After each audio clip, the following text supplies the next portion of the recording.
So we're going to talk about this whole situation that's been going on lately, and some things that don't make any sense. I want to be able to voice my concerns and what I have to say on this channel. One of the things that concern me the most is watching the video footage of George Floyd.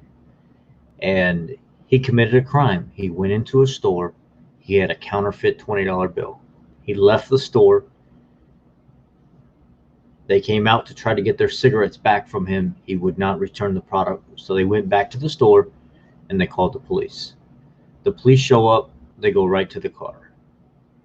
They go to the car. They're asking him to cooperate. He seems incoherent.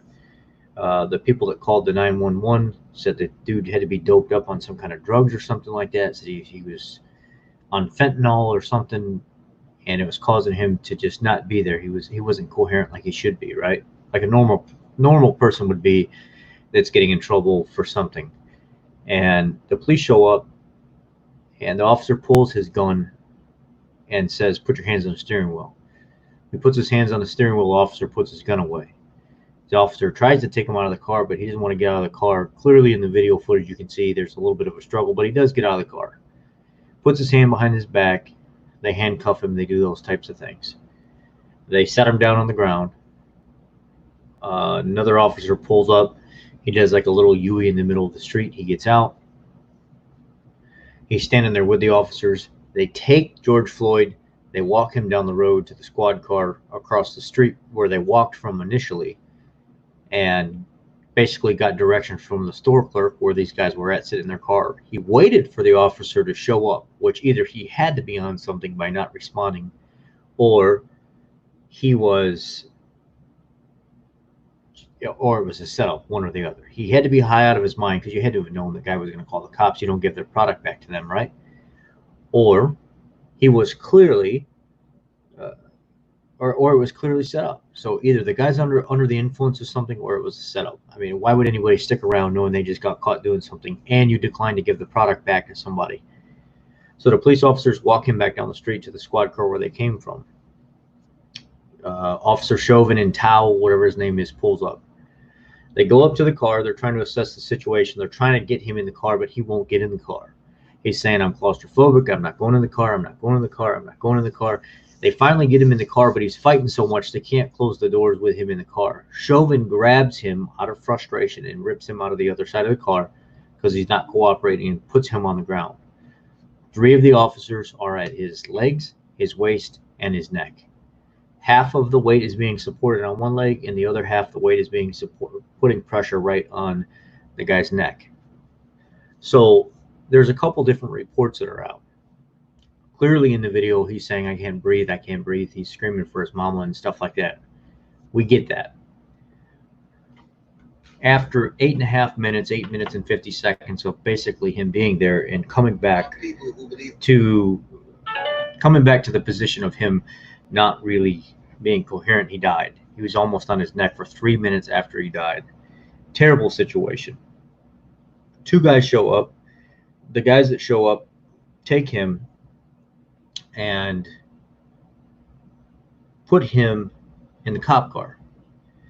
When the guys take him and put him in the cop car, sorry, I'm trying to share my post at the same time, and I should be focusing. The guys pick George Floyd up. They throw him on a gurney. They don't do CPR. They don't test his vitals. They don't do anything. They put him right on a gurney and they wheel him out of there. Now, a lot of people think that the EMTs in the town that they're from don't wear those gray type uniforms, and they don't wear like bulletproof vest out. That's their clothing there. It's already been confirmed that they do wear that type of stuff there, but it's really odd how they don't do any of their job while they're right there at the scene. They weren't wearing EMT badges. They didn't have any type of pouches or anything on them. They just picked them up, they threw him right on the gurney, and they wheeled him right out of there. They didn't even seem like they were really that interested in saving his life or trying to see if they could bring him back in some form or fashion. They pronounced him dead at the hospital. So the protesting starts. the protesting starts peacefully in honoring or in defense of systematic oppression, right? First, it's supposed to be for George Floyd, which to begin with, I would think that there would be an initiative from the family to start the protesting. It would not be from some Joe Schmo that just has an issue with the situation that happened. I would want, if I'm going to start putting posters up and putting it in the name of somebody, I'm going to want to know that it's okay from their family that I'm doing it, because you didn't know that guy. A lot of people don't understand that George Floyd had a really bad criminal history. For years and years and years, he was in and out of jail or prison for drugs and robbery and all kinds of stuff. And like 2014 or something like that, he went to a woman's home. I'm getting there, Linda. He went to a woman's home. He knocked on the door. He presented himself to be a waterworks person. She thought it was true, but when she opened the door, she realized it wasn't true. He was a phony. And then he forced himself in the door when she tried to hurry up and close it. A car pulled up and his homies jumped out and they all rushed inside the house.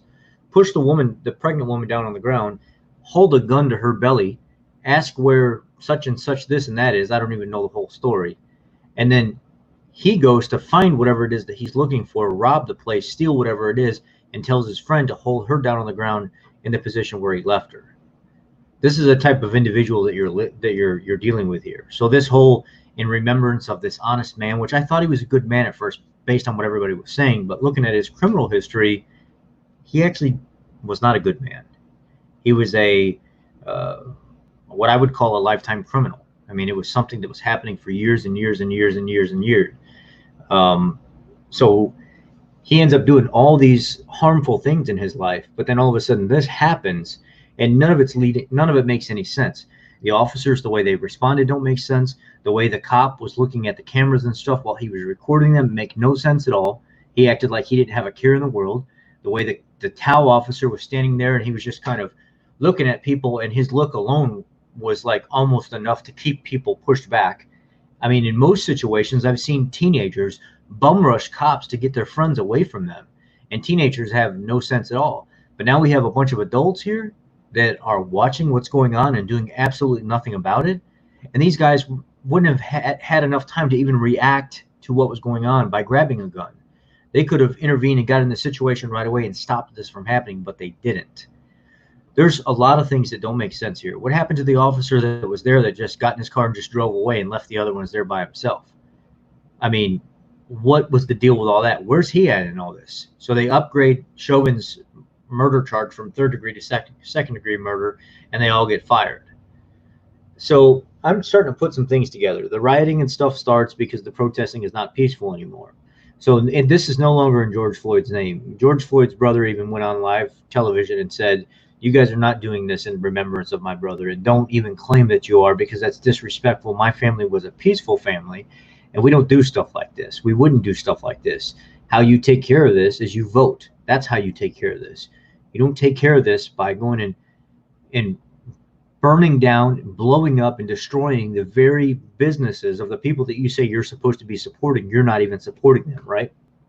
So the whole thing doesn't make any sense. Why are there so many white people showing up that have like Antifa type embodiment to them? Why are there so many people from other states being found in states where they don't belong all of a sudden? And then why are there police officers that are supposed to be covered in black or whatever, the guy with the respirator mask on, walking through and banging out windows of stores and trying to entice a lot of this peaceful protesting into turning violent?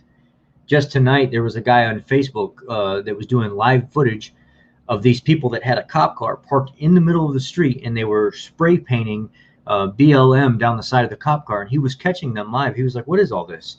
We're out here peacefully protesting, and we go one block around the corner, and all of a sudden they've got a cop car in the middle of the street with the doors open, and they're spray painting stuff all over it. And these are police officers in uniforms, and they're cracking the windows of their own squad cars." And he caught them all in the act doing it. So there's a number of things going on here. There's the peaceful protesting that turned violent, looting, destroying tons of stuff, probably hundreds of thousands, if not millions of dollars worth of stuff. Black people losing their lives, African-American people losing their lives because of this entire situation, which makes no sense at all. It's becoming It's looking more and more staged as time passes, and it's becoming more and more apparent that this is not because George Floyd died. This was because there was so much going on and it wasn't working in their favor. COVID-19, people weren't believing. The numbers didn't match up. The way they projected things to match up, it didn't match up. It actually ended up being on par with pneumonia and the flu from people dying, and just like any other year, actually a little bit less than some and more than others. So it wasn't playing out. People weren't staying home. People weren't being controlled like the government thought people were being controlled. So they were able to just say, screw this, we're going to go live our lives. So they had to create something to further the agenda of what's going on right now, to further the masses of creating division and hysteria and just breaking people down and breaking people apart and driving us as far apart as possible. And then people pop up and say it was Donald Trump's fault. He's the reason for COVID-19. He's the reason for these protests. He's the reason for people fueling these fires when it comes to systemic oppression and stuff like that. Well, if that's the case, why is it when a black man kills another black man, guns them down in the middle of the street, kills their family, whatever it may be, we don't riot and loot for that? Why is it when a white officer that kills a black man, it's this huge deal where people blow up all over social media and stuff like that? Do you know, just recently, I think it was the 2nd of this month, a black female officer, 24 years old, in Indiana, went and responded to a house call where she had to be there. The man shot her dead at the door. Another African-American male shot her dead at the door. Before she could even ask one question, he shot her dead. But didn't nobody say anything about that? Nobody's rioting about that. Nobody's looting. Nobody's running around and doing all this stuff because of that. Nobody's even talking about it on social media because it's not something that can divide. If it's white on white, it's not a big deal. If it's black on black, it's not a big deal. But if it's white on black or black on white, then it becomes a big deal. That's social media worthy. That's how we drive people further apart. That's how we destroy families and lives and friendships and stuff like that, and get people to play against each other on social media. That's how the narrative gets pushed. And if it's not being pushed enough, we will figure out a way to do it. And this begins to happen. But as these riots and protests and looting and stuff begin to become more and more problematic, let's just say, I don't want to say worse because some of them aren't bad, problematic, they're making them into small towns that think people have never seen this stuff before. In Lombard, Illinois, we are a small suburbia town here, right? It's a very peaceful town here. We have Hispanics, we have African Americans, we have Caucasian people, we have Chinese people, we have a mixture of everything going on here. Indian people, it's a melting pot of all ethnicities where people get together, they love each other, they care for each other, they do things for each other. It's a great environment here. It's one of the best areas that I've ever lived in. They're protesting here Saturday because this systemic oppression. If you're so systemically oppressed, why are you able to wake up freely and do the jobs that everybody else can do, go to the same colleges that everybody else can make? And in some cases, in my own company, African-American people make more money than everybody else. Some women make more money than everybody else. So where's this systemic oppression? Why do people think that they need to get up thinking that they need to be oppressed right away? Why do people get up in the morning thinking that, woe is me, my life is over, I'm never going to succeed? And that's the very mindset that they live with because of the Democratic Party, this leftist, liberal ideology mindset that Democrats want to force and just ingrain and drive into the minds of minorities. If you look at the actual violence by statistics, by the overall crowd of where the violence happens, white violence. Let me turn this off. If you look at the actual statistics of violence, there are a small portion of African-American people that happen, like crime-wise overall. Let's look at the overall deaths. If you look at the amount of people that have died versus the amount of people that have died by class of color, and then the amount of people that have died by class of color by percent, the numbers are not in African-Americans' favors. So we have this constant push of the whole white is this, white is that, you need to be afraid to be white. Now they're posting videos all over social media where groups of thousands of people, Caucasian people, are on their hands and knees, laying down, bowing down. And I said, are you kidding me? When have you ever met an African American that said, I want you down on your hands and knees right now, begging me for forgiveness? Most decent, honest African Americans are like, look, dude, I don't need special treatment. Just don't treat me any different than anybody else. Treat me like I'm your friend. Treat me like you have respect for me or something like that, and I'll do the same to you. But I don't need you to do anything special for me. Just show me that you respect me as a human being, and I'm going to do the same for you no matter what. But now we have these videos all over social media. Today, I seen one today where it was a group of like hundreds, if not thousands of people. I didn't really get a chance to watch it all the way through, where people, the heading of it was Caucasian people laying down at the feet of African Americans in respect for them. I've never seen an African American ask me to do that. I've never seen an African American say, I need you to lay down and get in the dirt on your hands and knees and tell me that I'm somebody. They want to be treated right. They don't want to be treated differently than anybody else. They just want to be treated right. So where does all this come from now? All of a sudden on social media, this whole, I seen a video tonight of an African American that said he doesn't even have white friends. He doesn't even deal with white people. But he's smart enough to know that all of this is all junk.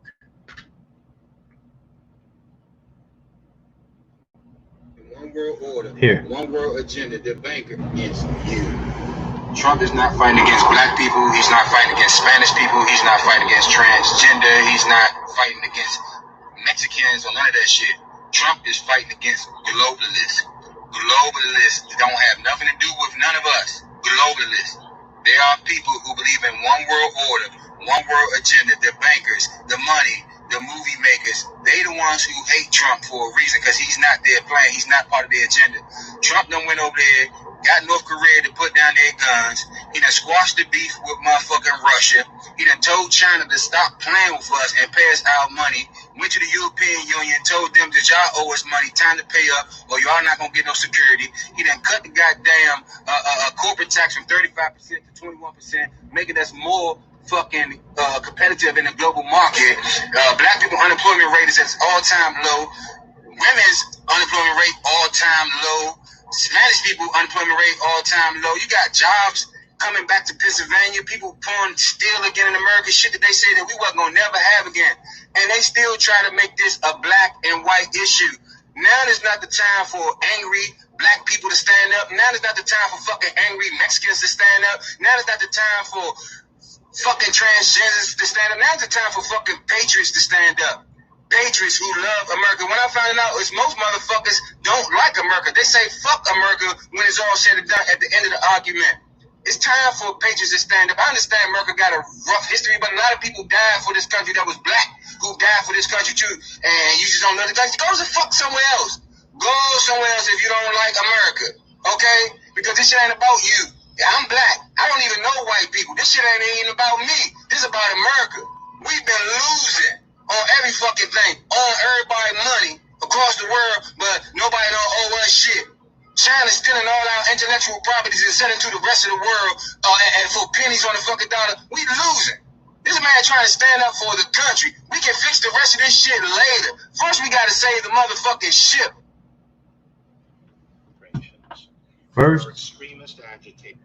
First, we have to save the motherfucking ship. You heard him.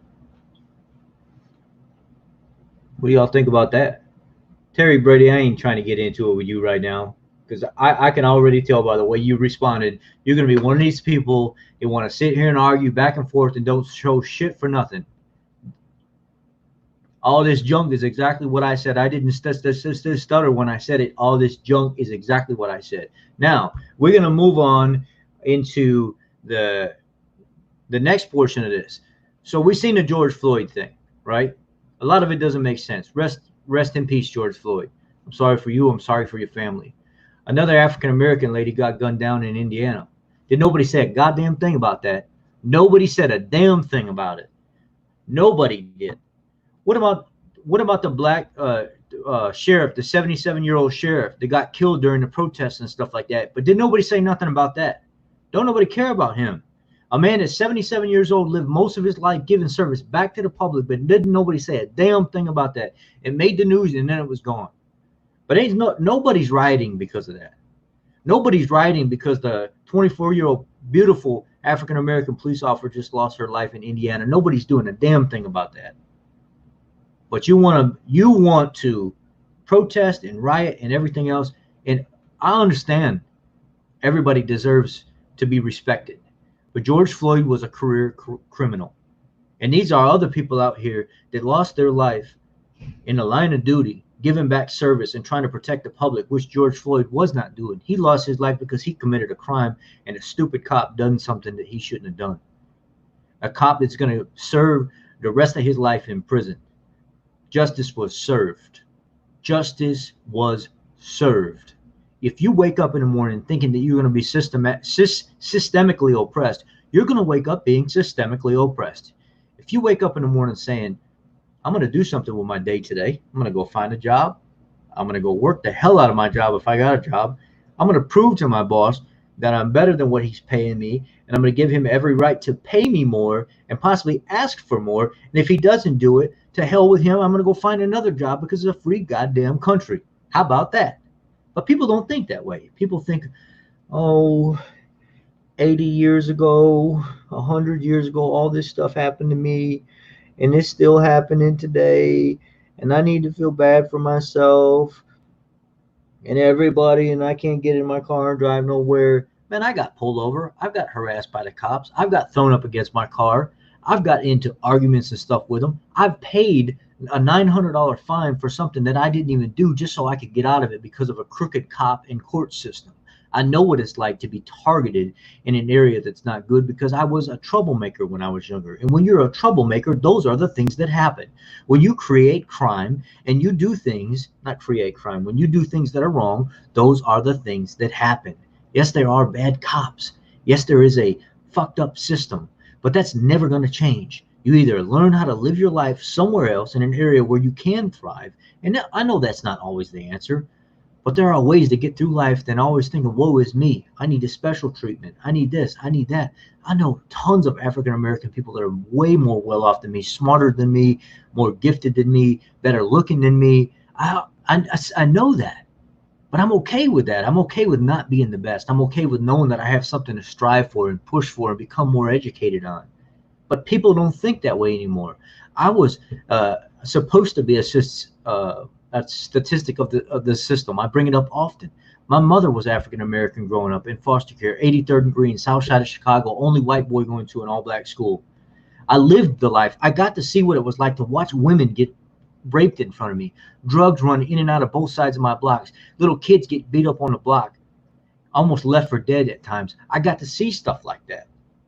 But nobody woke up in the morning saying that the reason they did that stuff was because somebody made them do that. It was a choice that they had to make. They could have changed their life or continue doing it. Well, they continue doing it, and what do you think is going to happen? You're going to end up in jail, end up in prison. You're going to be murdered by somebody. You're going to be a statistic of the system. That's how the fuck it works. Bottom line, that's how it works. Everybody has an opportunity. But if you go through your day thinking that I'm not going to be able to make it, I don't have freedoms, I don't have rights, then you're going to continue thinking that way every single day. Nothing's going to change in your life. If you want somebody to do something for you every single day of your life, or prove to you or show you, or you're asking for special privileges, it ain't going to work. You got to make your way in life, and that's the only way that it is. And these riots and looting and all this other stuff is not going to, it's not going to solve anything. You're hurting the very people that you claim that you're trying to protect with all the rioting and looting. What's been going on the last few days, though? Let's look at what's been going on the last 2 days. What happened 6/2 that nobody's talking about on social media right now? 6/2/2020. Can anybody on this message section right here talk about what happened 6/2 of 2020? Let's get into the big cover-up of what's going on. I'll wait a second here because I'll post it up here and then we'll move into it. See what happened 6/2 of 2020. This is part of the plan. 6/2 of 2020, the Hillary Clinton emails got brought back up in court. And nobody has said a damn thing about it. Nobody's even talking about it. You all want to see what? Let's talk about it. Let's look at it right now. Share screen.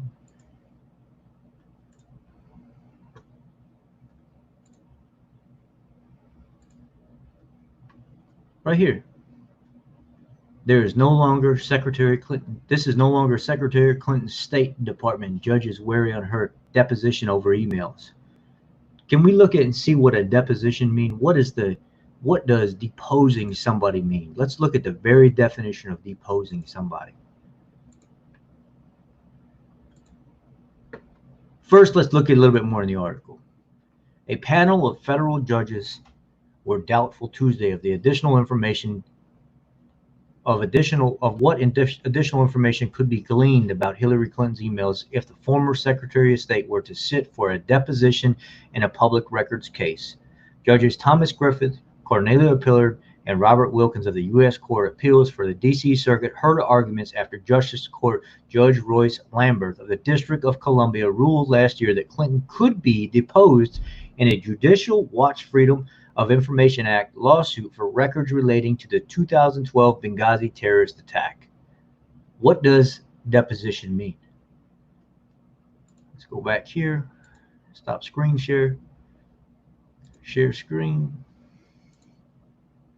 Chrome tab,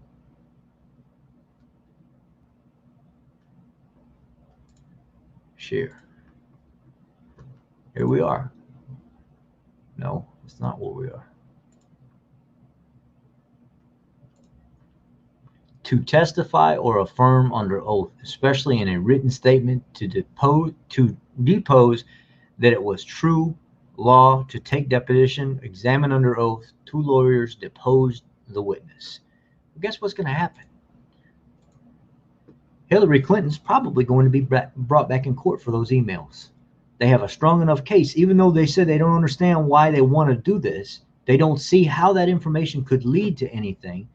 They want to bring Hillary Clinton back in on 6/2 of 2020. This happened, but nobody's bringing that up on social media. Nobody wants anybody to know that these types of things are going on right now. It's not a big topic. It's not being brought up on the news. It's not being brought up on social media, but we have rioting and looting going on. We have stores getting broke into. We have George Floyd's legacy that he left behind being protested and looted and rioted against, right? Even though the family said they don't support any of this stuff and this is not what you should be doing. You're destroying your own people's businesses, but you think this is okay? And the answer to that is what?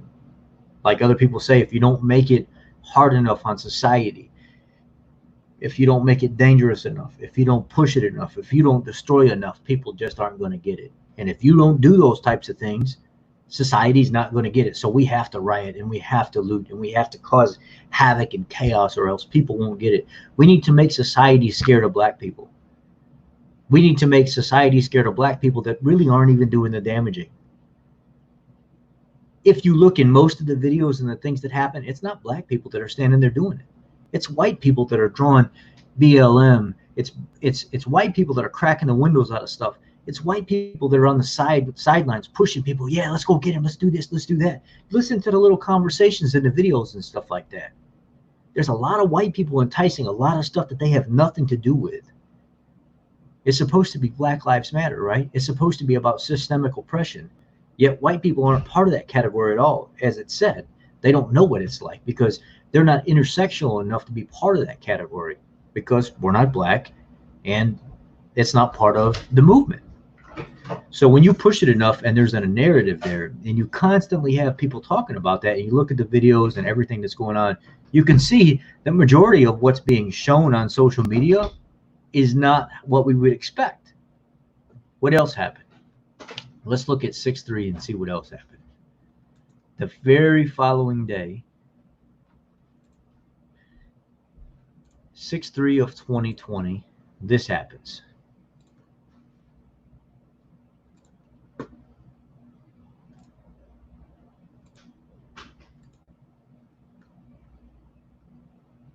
You remember? Do you remember good old Rosenstein? Remember the one that put Mueller in charge of the Trump email whole scandal thing and everything else? You remember that? So this is what happened Thursday, or this is what happened 6/3. The former Deputy Attorney General Rod J. Rosenstein defended during congressional testimony on Wednesday his decision to appoint a special counsel for the Trump-Russia investigation. as Republican allies of President Trump sought to keep a skeptical spotlight on the inquiry heading into the November election. I still believe it was the right decision under the circumstances, Mr. Rosenstein said to the Senate Judiciary Committee about appointing Robert S. Mueller III as special counsel. I recognize that people can criticize me for them. That's the consequence of being in these jobs. You make decisions and people criticize you for them, but I believed it was the right decision at that time. But Mr. Rosenstein also said that he would have signed an application that he would not have signed an application in June of 2017 to renew a court wiretap order targeting Carthage Page, a former Trump campaign advisor, if he had known at the time that it contained factual errors and omissions as an inspector general found. This is a complete fucking cover-up. This is utter bullshit. People don't even see what the hell's going on. They don't even see what's going on. It's right in front of their face, and social media is not even trying to cover it. They keep everything hyped up on the other end of the rioting and the looting and everything else and the protesting, that people can't even get the information that they probably should be seeing. You don't think this is a setup from the very beginning? Okay, let's move on. Stop screen sharing. Let's move on to the next one. Oh, there's another article. Republican-led Senate panel authorizes subpoenas in probe of Obama officials. Here we go. The gravy on the potatoes. But if you follow a keto diet, I guess you probably shouldn't. Republican-led Senate panel authorizes subpoenas in probe of Obama officials. Senate Republicans on Thursday authorized a key committee chairman to issue a wide range of subpoenas as part of an investigation into the origins of the Russia probe and allegations of wrongdoing by top Obama administrative officials. The party line vote in the Senate Homeland Security and Governmental Affairs Committee represented a significant escalation of the GOP-led investigation, which has come to the urging of President Donald Trump and his allies. The Senate Judiciary Committee was scheduled to vote to authorize a similar subpoena, but the vote was postponed until next week as senators sought additional time to debate and offer amendments.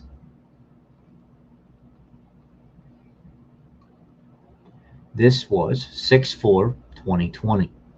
The last 3 days have been super important for key Democratic leaders that have been tied up in very, very, very big scandals and possible prison time issues.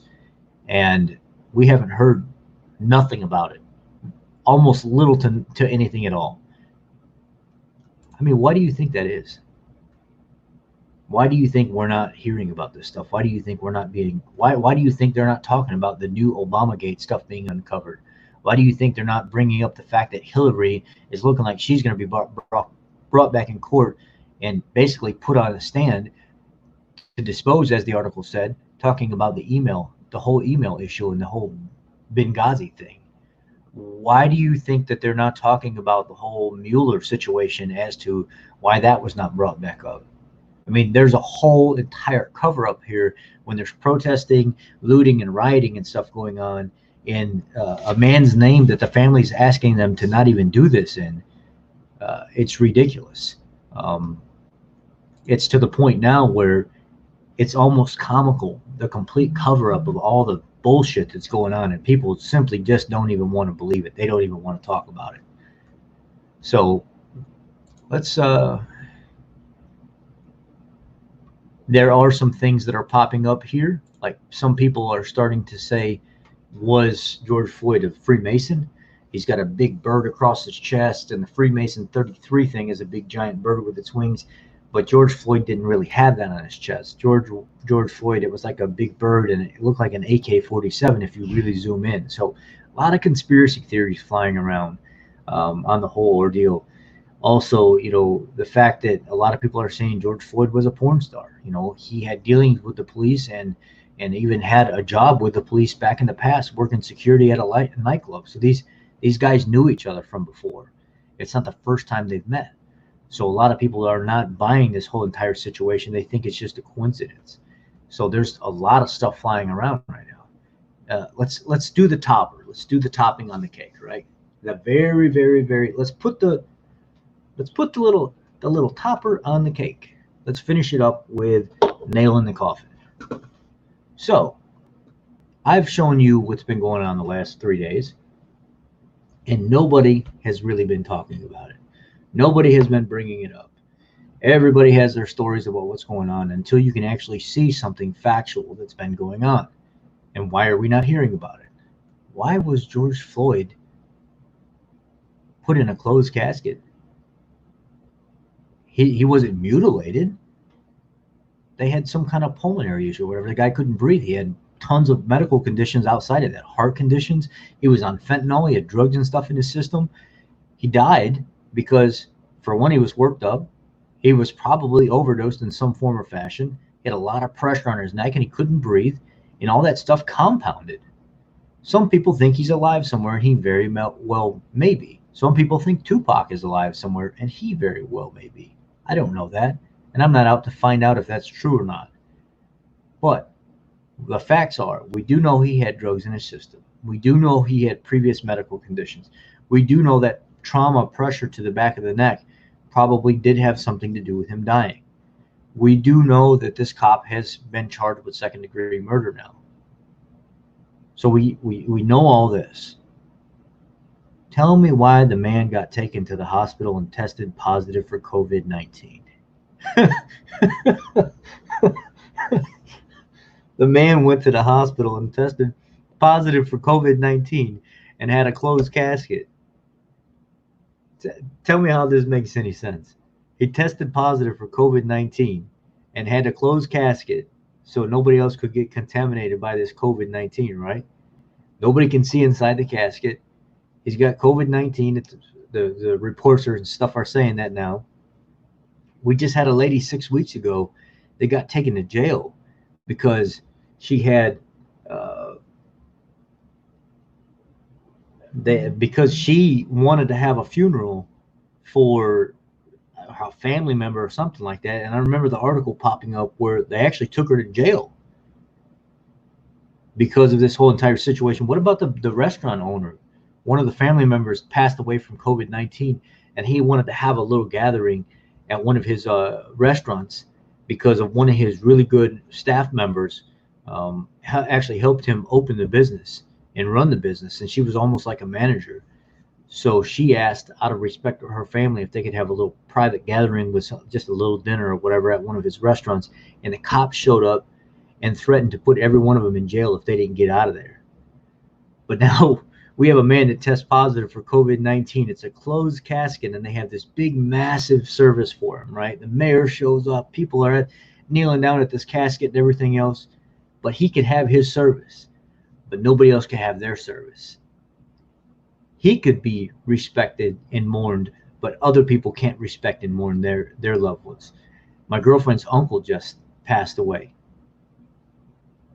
of COVID-19, right? That's what the nursing home says, COVID-19.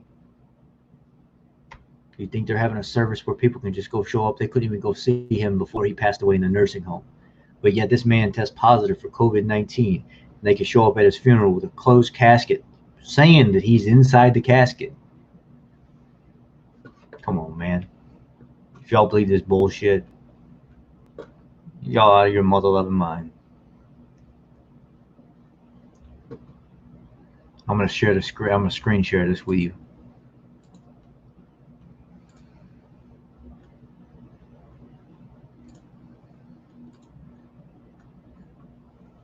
He died outside a corner store in Minneapolis last week and became a symbol for the crusade against police brutality. Closed casket. He said he was killed by the pandemic of racism and discrimination. Mourners paid tribute to Floyd inside a sanctuary at North Central University in Minneapolis, singing praises for their brother, father, uncle, and friend who died at 46. Floyd died as a police officer planted a knee in his neck for nearly 9 minutes in a violent arrest that is all too representative of the African-American life, the Reverend Al Sharpton said in a eulogy. What a lot of people aren't talking about is Floyd didn't just cooperate like social media makes it seem. They make it seem like he just said, okay, arrest me. He did not do any of that. He was trying to fight them from them getting him out of the car.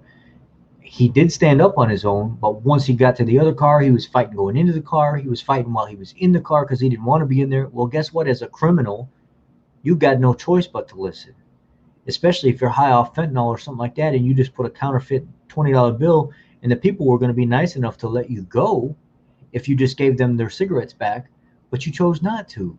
And then you sat around for the police to show up. He's a career criminal. A career criminal is not stupid enough to do some shit like that. I mean, this is not rocket science. And then on top of all that, we have idiots like this dumbass Robert De Niro. We have idiots like this dumbass Robert De Niro that, let me stop screen sharing. I want to share the screen.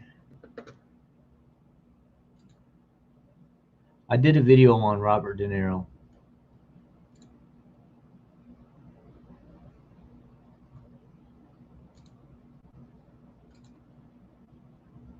So here's a video. Sorry, goofy the way I stopped it. But I did a video on Robert De Niro. Spread lies from June of 2019. Man is an FBI agent and arrested. Clown. Here.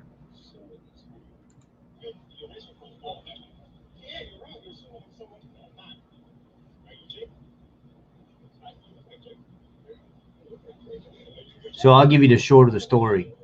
This video is from June of 2019. This is an African-American man that was being questioned by the police. They want to see his ID, but he's giving them a hard time. Instead of just showing his ID and saying, hey, look, you got the wrong guy. Here's my ID. He doesn't want to be questioned. So obviously they're in a busy area with lots of people and stuff, and something happened. They're questioning this guy, hey, do you have credentials to show us, and we'll leave you alone. Well, he doesn't want to give it up. So eventually they get the man up. They stand up after he's running his mouth and yapping his gums away. The police officer they're all being very respectful. They're not calling him names or pushing him. They're not even forcing him to do anything. They stand him up. They put him in handcuffs just temporarily. They get his wallet out of his pocket, and they realize this is not the man that they were looking for. And they apologize for it, and the man continues to berate them and call them fools and idiots and everything else. Right here is where he gets up and starts yelling at him.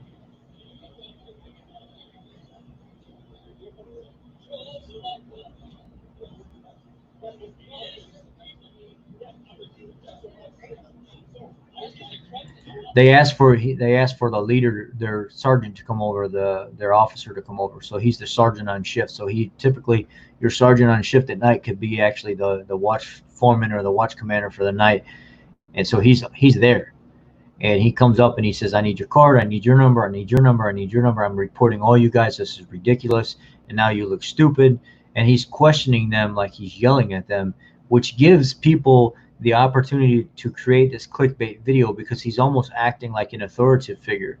So you can run wild with this. You can name this video so many different names and nobody would actually know what happened. What actually happened was, I think this guy's like a paramedic EMT, and he's just out with his friends. He was mistaken for somebody else. They got him up. They questioned him. They seen his ID, took him back out of the cuffs, said, we apologize. You're not the one. Report us if you would like to. Here's all our badge numbers. And that was the end of the story. So people this year thought that they would try to take this video and they would try to play into this whole rioting, looting issue and make the whole cop thing 10 times worse than what it is. And they actually Robert De Niro put this video out as June summer. Let me go back and I'll let you see how I had it listed here. Here it is right here. Police brutality gone wrong this time. These two racist cops arrested black men, not knowing he's an undercover FBI agent. He confiscated their badges. #USA on fire. That is not what happened at all. When you actually look into what happened, this happened back June of 2019, not when Robert De Niro put that out. And the guy wasn't even an FBI agent. Robert De Niro is a complete leftist driven, hardcore snowflake freaking liar. I mean, that's just what the guy is. He's always been that way. He's always going to be that way. And I would never expect anything different. Here's Robert De Niro's like post on the whole entire thing. What a fucking idiot this guy is, man. I swear to God. I'd love to spit in his face. Police brutality going wrong this time. These two racist cops arrested a black man not knowing he's an undercover FBI agent. And then I just decided, you know what? I'm going to take this further. I'm going to actually see. He posted this on June 1st, 2020. And people are believing this shit. People are believing this fucking idiot lunatic. And the stuff that he says is what he says is factual. He's a fucking idiot. This guy's a tool. Here's what actually happened. So this was back June of 2019, or yeah, June 2019. This is one of my friends, Adder. He's not an FBI agent, but a paramedic EMT. Adder is one of the most down-to-earth persons know and is an extremely generous and kind friend. He is also a very patient person. This is the city of Rochester, and the cops do this a lot. So it's something that's already expected. They already know this is a typical thing. Life is just a joke. This guy says, I recorded this on June 1st of 2019, and the person getting harassed is Adder, one of my good childhood friends since middle school. I love the Jake line. He totally got the cop on that one, and the cop looked like he knew it too. It was kind of funny. The guy, even though he was being questioned, he knew he was probably going to put up a little bit of a struggle. You can clearly tell because he was making a joke out of it instead of just complying. When the cop was questioning him, asking him who he was in the beginning of the video, if you go back and watch it on my stream, you'll see he was like, who are you? Are you Jake? You look like Jake. You must be Jake. So he was giving the cop kind of like riff back, and that's what that was. He said, and then Life is a Joke says, we roast each other all the time, and when we know you're wrong about something, trust me, Ida is the king of making you look stupid. We was 4 deep, and I held everyone back from the shot, even though we all was mad. But that's the guy you want if you want them to look dumb. So basically, he says my friend is the king of making people look stupid when they're wrong, instead of just letting them be wrong. My friend actually makes a big deal out of stuff and really makes them look wrong. So Robert De Niro, being the fucking tool that he is, and clown that he is, and I apologize for my mouth tonight, but these are little rough topics that I get into, and I wish I was Adder so I could make Robert De Niro look like a fucking clown even more than what he already does, because the guy's an idiot. Robert De Niro is the biggest idiot that there is. So and he runs his mouth constantly, just a lot of fictitious stuff that he puts out. So to recap the entire video tonight, Robert De Niro is a fucking idiot. You know, it's unfortunate that these things happen to George Floyd, and if people want to keep claiming systemic oppression all the time and wanting everybody to feel bad for them, they're never going to get anywhere. There are plenty of people that are very successful that claim. There was a lady I was watching earlier. I want to share this with you before we get off of here, and maybe I'll post a link over here in the comment section so you can actually see this video. This lady lit this stuff on fire, literally. She is probably one of the brightest people that I have seen talk about stuff on here, but at the same time, she's a complete asshole. She's an African-American girl, and I just think the way her mind works and how she's just a go-getter, and the way she just goes after it, she's just amazing. Chrome tab, Facebook. Where am I at here? I need to go back to my profile. Here's the guy that did that. I put on Facebook, I guess if it's black on black, we don't have to protest for that or riot or loot for that. If it happens to a police officer, don't nobody care. But if it happens to a criminal and it's not the same color or a police officer doing it, holy hell, we have a problem. Put that systemic oppression in your pipe and smoke it. I mean, it's the truth, though. It is absolutely 100% the truth. You see all these people here? I was looking at this earlier, and I was looking at this blocking protest. There's so many white people here, it's unreal.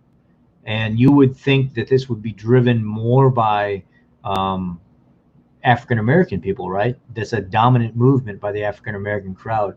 But in most of these scenarios that I'm seeing, the pictures, the videos, and stuff, there's not that many African American people participating in a lot of this stuff. And the stuff that social media is showing when it comes to the looting and rioting, they almost target African Americans. It's almost like they're wanting people to hate them because every video that pops up, that's what they're showing. But when they're talking about the rioting and the protesting, they show this. And it's like you're painting this picture and you're drawing this conclusion and you're just ripping us apart more and more and more. And it makes no sense. It makes no sense to me, I should say, why they would do this. I mean, it makes sense in a sadistic way, but at the same time, this is when you get run over because you peacefully protest by stopping traffic, peacefully break people's vehicle windows, and peacefully drag drivers from their vehicles and beat them up for no reason. Don't whine when you become nothing more than a fleshly speed bump. And that's exactly what happened. People got tired of getting their windows banged on and beat on and their vehicles kicked in and stuff like that and throwing stuff on. So they said to hell with it and just drove right through them. If you're going to damage a $50,000-$60,000 vehicle, I don't have money to pay back for that. My insurance is not going to take care of it. I don't want to have the stress and the hassle of having to go through my life to fix my stuff because of some other idiot. So this is what happens. I'm sorry. You do stupid shit, you reap stupid consequences, and that's it. This is what they show. Whenever the stealing and stuff happens, this is what they show. They show African American people jumping on trains, ripping TVs and stuff out of trains and everything like that. And that's what they say this protest is all about, right? And this is what they show the thievery is coming from the black crowd. But when it comes to the actual breaking the windows and stuff like that, they'll pin that on the white crowd. Most of those videos are predominantly white people. Most of the thievery is predominantly black people. You notice that? It's weird how social media does that. Actually, I did go purchase this today. Because of everything that's going on, I don't feel safe anymore. And I've been out of the Army since 2010. So I thought, what the hell, man? I have no protection anymore and things are getting out of control. So I actually went and got a Gen 5 Glock 45 today. This lady right here, Candace Owens, I absolutely love her. She says it as it is. She says she does not support the George Floyd cause and the media depiction of him as a martyr because George Floyd was a career criminal and he done a lot of bad stuff to people. And it's not that he deserved to be killed the way he did. The fact is he was a criminal. And these types of things often have to happen to criminals. If you put yourself in a bad situation, regardless of how the outcome is, you're predominantly the one that put yourself there. Now, the outcome can change based on your reaction. Are you going to comply or are you not going to comply? This whole situation seems like it was completely set up from the beginning. Unfortunately, things happened the way he did, and the way it did, if it did happen. I'm starting to really, really doubt that it actually happened. The more and more things line up, the more I'm seeing this complete bullshit. In some way, shape, or form. So where's that? So here's some statistics that I actually looked up. When you look at deaths resulting from police harm by race and ethnicity, the U.S. News reported this was between 2000, I'm pretty sure this was between 2015 to like 2018. Unarmed is in the dark blue here. So unarmed here. Out of 2,000 people, let's just say, we'll just call this 350 black people were killed unarmed. Just under 2,000 were killed armed. Hispanic people, we'll just call it 250, 200, and then for armed, and then unarmed about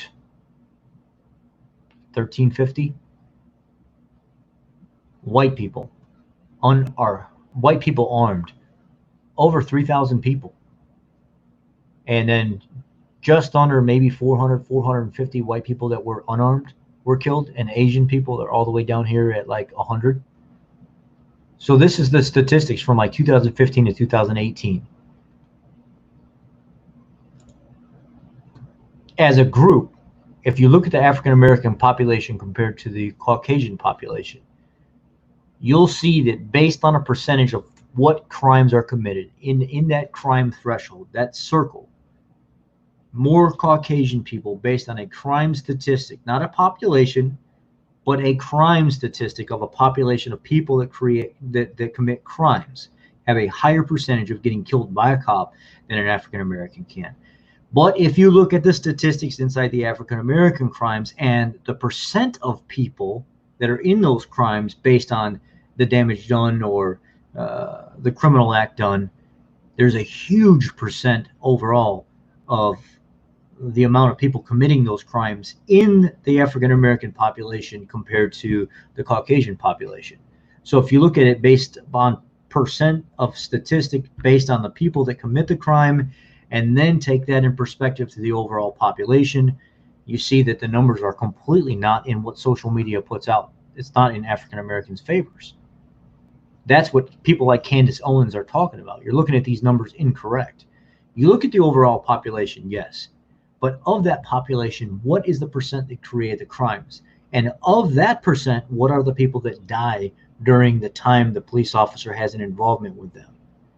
So you can see about how many people are killed in that circle of the amount of people that committed the crime or had an interaction with a police officer based on the percentage of the population that did it. So when you look at the percentage of African American people, it's much smaller compared to Caucasian or whatever people. But whenever you look at the amount of people in that criteria, percentage is high because the population is so small. So that's what people like Candace Owens are talking about. If you look at it by a percentage basis, these are where the real statistics come from, but people don't like to look at it like that. So here, number of people shot to death by the police in the United States from 2017 to 2020 by race, death by cop statistics. White, if you click on this here, you'll see in 2020, 31 white people been killed by cops. In 2019, 370. In 2018, 399. In 2017, 457. So if you look at the statistics overall, they've been coming down for white people because obviously a lot of people here were killed, and then less, and then less, and then way less, right? Because we're still in 2020. If you look at the statistics here for blacks, 223, 209, 235. I wonder if somebody here started getting the point that they need to shape the hell up or ship out. And that's why these numbers were coming down. I don't know that for sure. I don't know why these numbers have been coming down. I don't know if it's because of social media. I don't know if it's because of people would say justice and the amount of people speaking out on social media and police officers being actually put on blast more. And that's why these numbers have happened. But if that's the case, these numbers are going down, but these numbers are staying the same or possibly even going up. But if you look at a percentage basis on how crimes are committed based on population, the African American crowd have a very, very, very high percent. I think Candace Owens says something like 50% or 54% or something like that. I mean, it's high, super high. Here's Hispanic people, almost right in the same number area with African American people.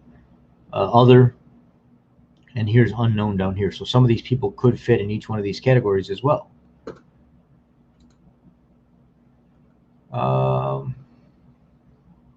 This lady here, I've never heard her speak before, but she makes a lot of sense. And this one, she kind of lets a little bit loose.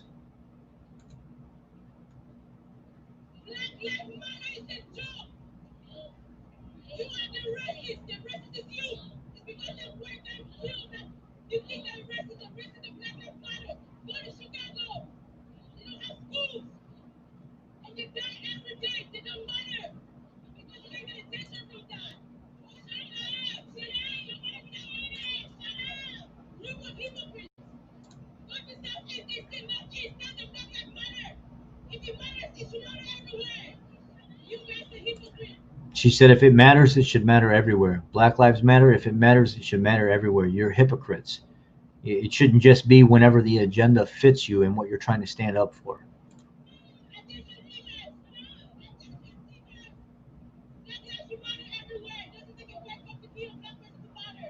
So I'm here today because I heard about the demonstration on, the George Floyd event, on this situation, which I'm going to be honest about it. It's wrong that, anything like that should happen. Okay? It's very wrong. My problem is it should be an opportunity for a group of people to use that as an excuse or to come across as victims. No one is a victim here. The only victim here is George Floyd. Let's be very clear. Everybody knows that black kills black more than anything. You know that. It doesn't take a white man to kill that way to come out. And she's right, and that's true. I've heard a lot of African American people come forward lately and say, you know what, this is all BS. You don't have to be a white person to see this. You don't have to be an uneducated person or a real hard Democrat or liberal follower that black people kill more black people. That's a fact. By statistics, by population, black people kill more black people than any other type of race or violence or color on color violence. That's a fact.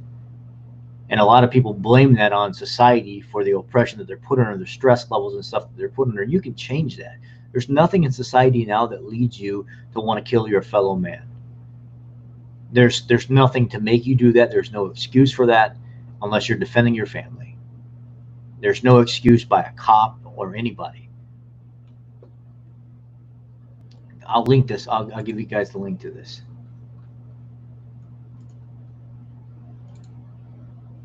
This is not it.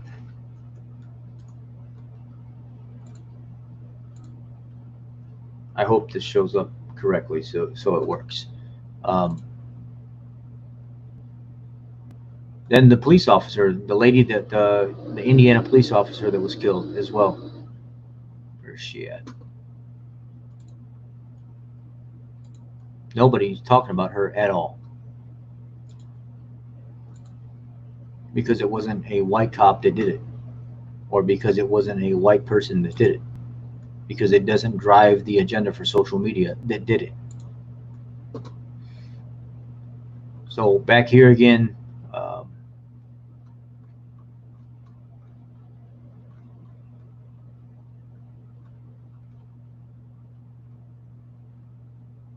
right here. Just want to make sure I've got it on the right one. So here we are.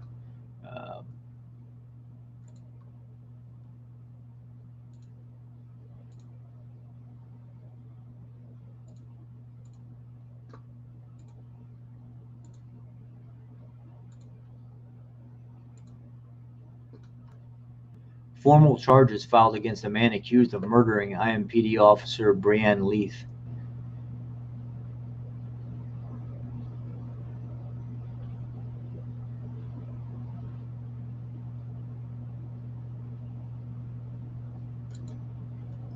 So we see this guy, this lady was killed, right?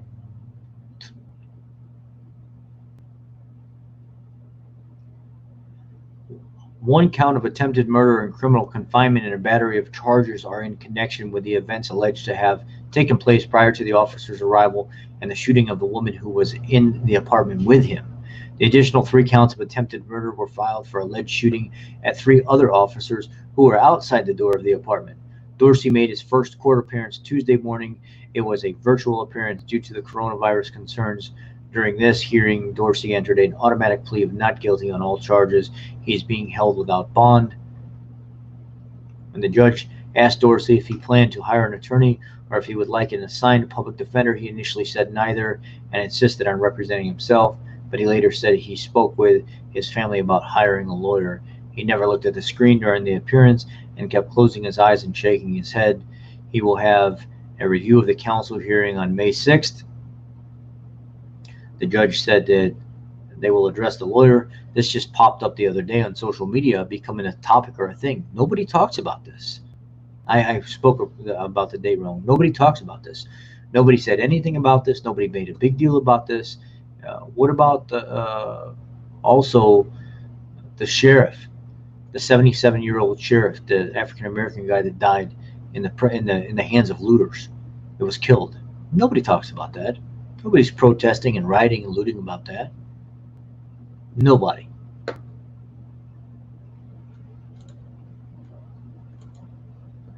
So it's sick. This whole entire situation is sick, and this video is probably going to get removed. It's probably going to get taken down. The fact of the matter is, we have a number of things here. We have Hillary Clinton with the emails on the 2nd. We have Rosenstein that had to testify, or that they want to testify further on the whole Mueller thing. The Senate to vote to bring the subpoena for the Obamagate, the whole Obama files get brought into court so they can do further investigation on that. There is a number of things going on right now, and I want to show you something that's very disturbing. And I'm surprised none of you, as my subscribers that have been following me for a while, that I care about you guys a lot, have not said anything about this. This is very, very, very concerning to me. Somebody posted on my my YouTube the other day that has been watching me, and they basically threatened me in so many ways. And it really shocked me, the fact that nobody even said anything back to this person. Nobody said, like, what are you talking about? What's your agenda? Nobody asked anything to this person about it, and it was very, very, very shocking. I'm going to go back to the Robert De Niro thing. I'll pause it. I don't know if you guys seen it or not, but it's pretty disturbing, and I would have liked for somebody to have had my back on this, because I would do this for anybody. But I have an issue with this. So we're here now. Look at this first comment right here that I pinned. Renegade. People on my progressive forum say that you are the most dangerous man on YouTube. We are monitoring you. Please go back to keto and leave politics to people who know what they are doing. Fuck you and fuck your progressive forum. Exactly what I had to say. But I'm surprised this person hasn't deleted this comment already, seeing as the fact that I moved it all the way to the top of the message list so everybody can see. Why does this guy keep changing his profile picture? First, it's like some kind of bush warrior with like a Rambo face, and then they change it back to this girl's face. Who is this? And what do they have against me for speaking about the things that I want to speak about? And why would they threaten me like this? Like I'm supposed to watch what I'm saying, or else his progressive group is going to do something about it. Makes you wonder exactly what the narrative is here. Maybe that's why my videos aren't taken off anymore. Maybe that's why my videos are not getting looked at anymore. YouTube has really been censoring a lot of stuff that I say lately. It's almost to the point where it never gets out to people at all, unless I go post it on like a libertarian group or Republican group or a Democratic group to get things fired up. I almost have to spam people into watching the video, and then once they watch the videos, they're like, "Oh shit, dude, man, you bring up some good points." I just don't understand this. For what? What was the purpose behind all this?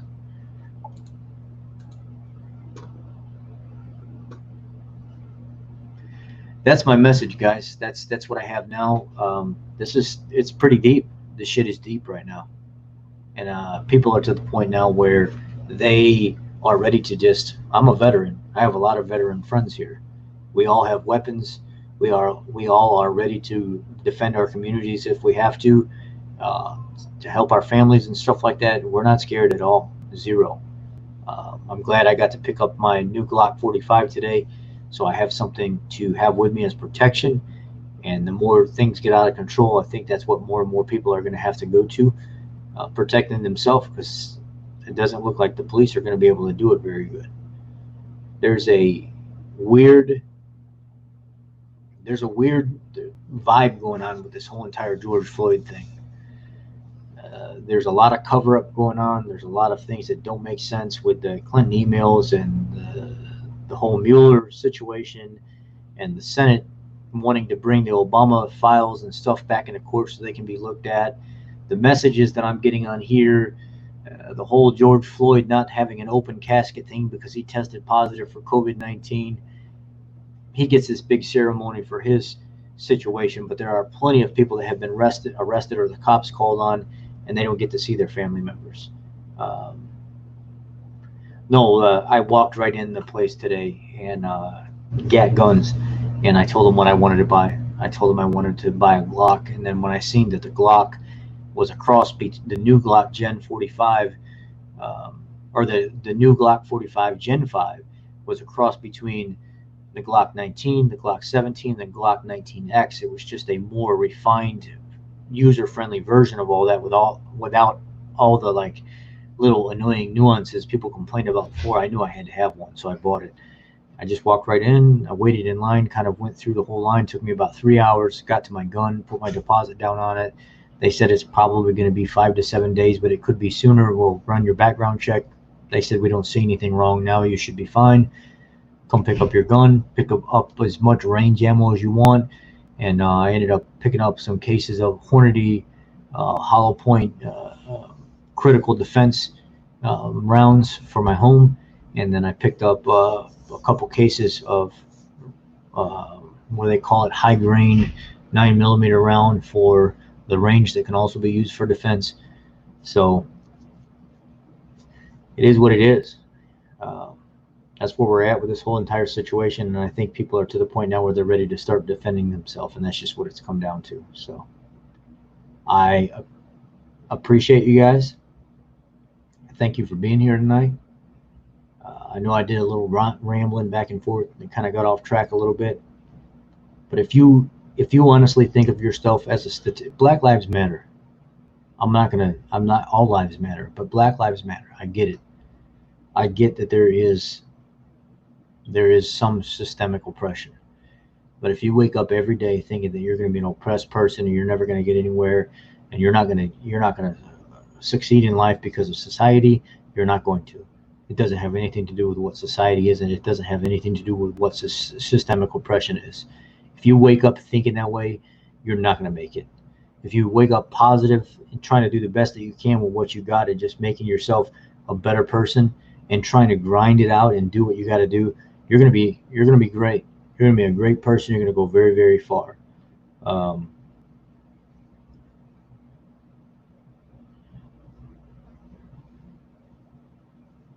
Everybody's lives matter.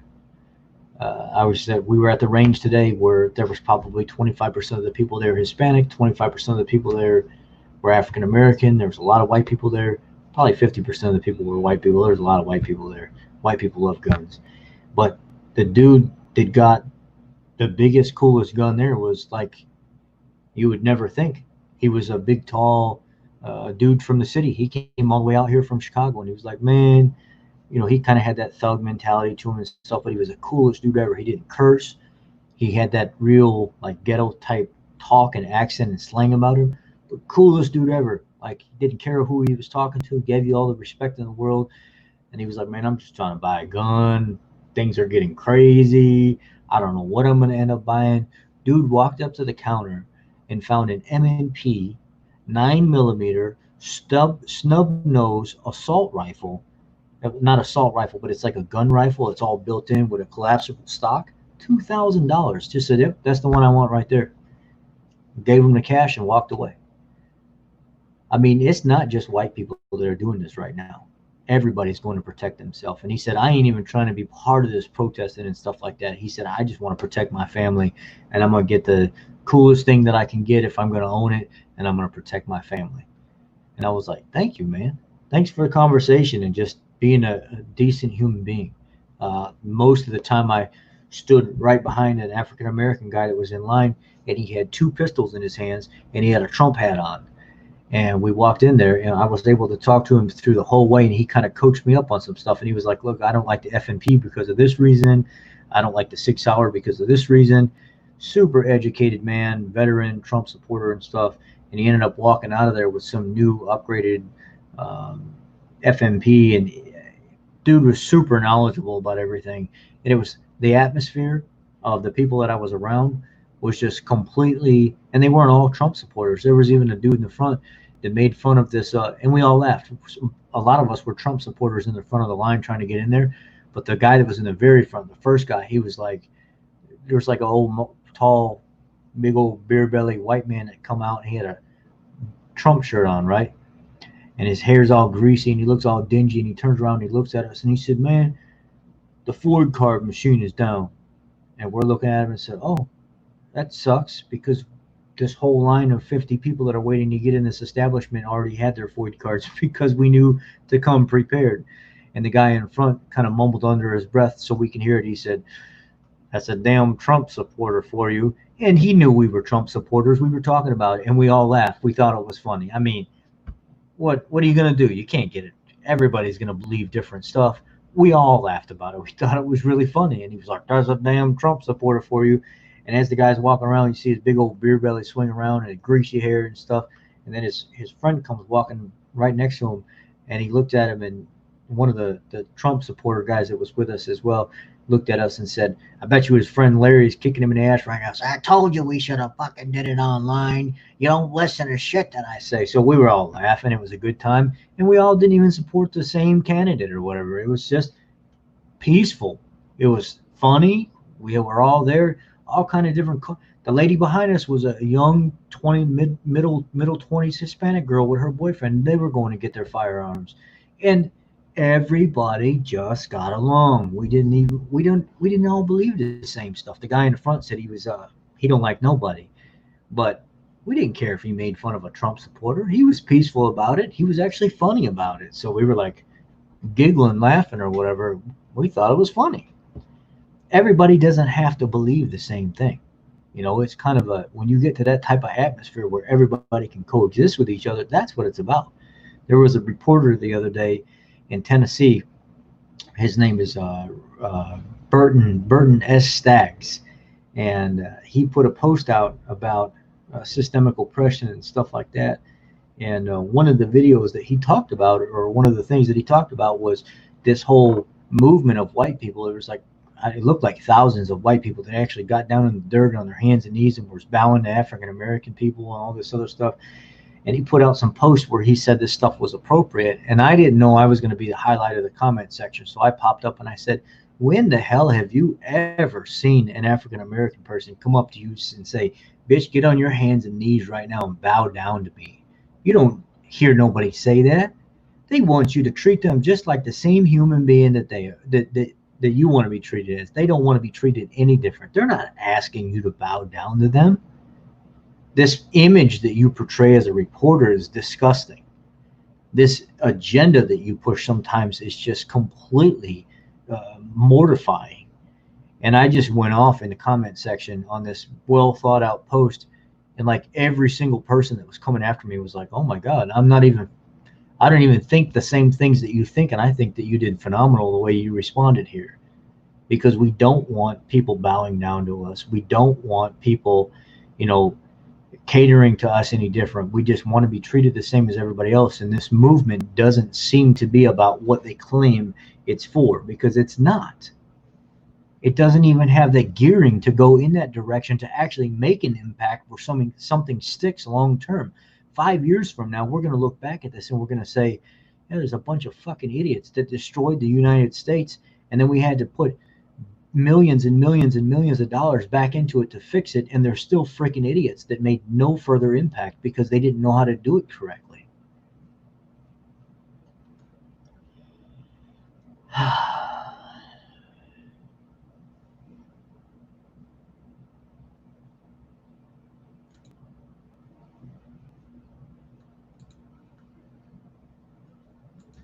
That's it, guys. That's what I got. I don't want to keep you here. It's 10:52, and we got to get some bed.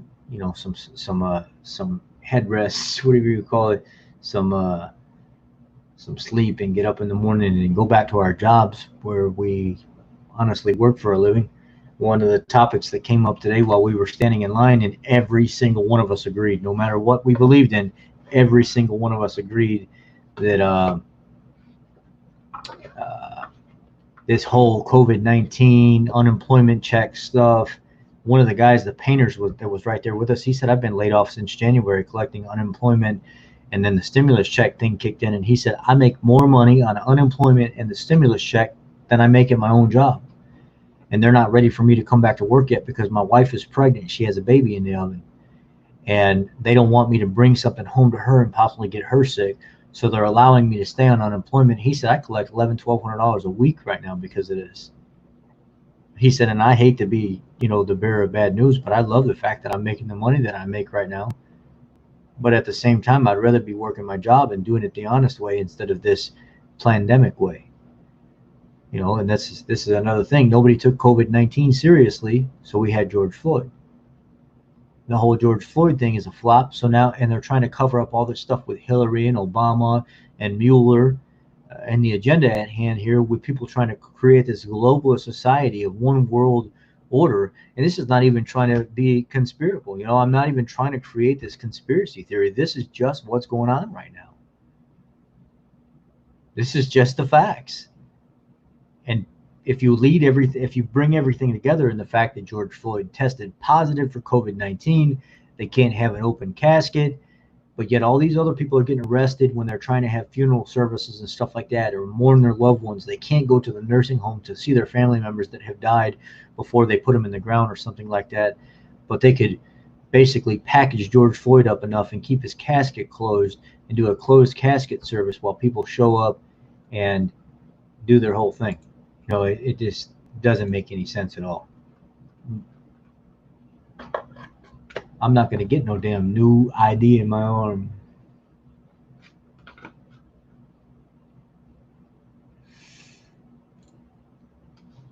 I'm not sure if they do, Leo. I don't know if that's something you guys want to get to talking about in another topic, but I want to keep this pretty much about what we've talked about so far. I'm actually going to, when I go pick up my gun, I'm going to do some footage and stuff at the range and show you guys about it. I'm going to break it down, clean it, show everything on video so you guys can see a different side of me, more of my military backing side, and how I had my training of working with these things and stuff like that. And I want to kind of do a little bit of a venue going that way, especially with the relabeling and the name of the channel, Full Send TKM. It's kind of like I wanted to do more of the stuff on my life and not so much just on keto stuff only. Obviously, this whole person renegade that's basically threatened me with their progressive group, saying that I need to watch what I'm saying and stuff on my videos per se. Obviously, this person has been following me for some time now because they knew I was a keto person. So they're not brand new. My name doesn't say keto in it at all to the average person. So, yes, good night, Laura. I'm actually going to go to bed as well, y'all. I appreciate you. If you are just now tuning in, there's a lot of stuff in the beginning of this video where we just kind of go off and talk about all kinds of stuff. So if you want to catch that, then you'll have to do that. We're going to get off of here, and I'm sure most of us are going to go to bed. So I will be back here soon. If y'all have any topics you want to talk about or new information that pops up and you want me to cover and look into, I'd be more than happy to do that. But yeah, I'm sorry that it went the way that it went tonight, in a somewhat negative but positive way, but I had to do what I had to do tonight. I had to get this stuff off my mind, off my chest. So be blessed, guys. Take care, and I'll see you next time.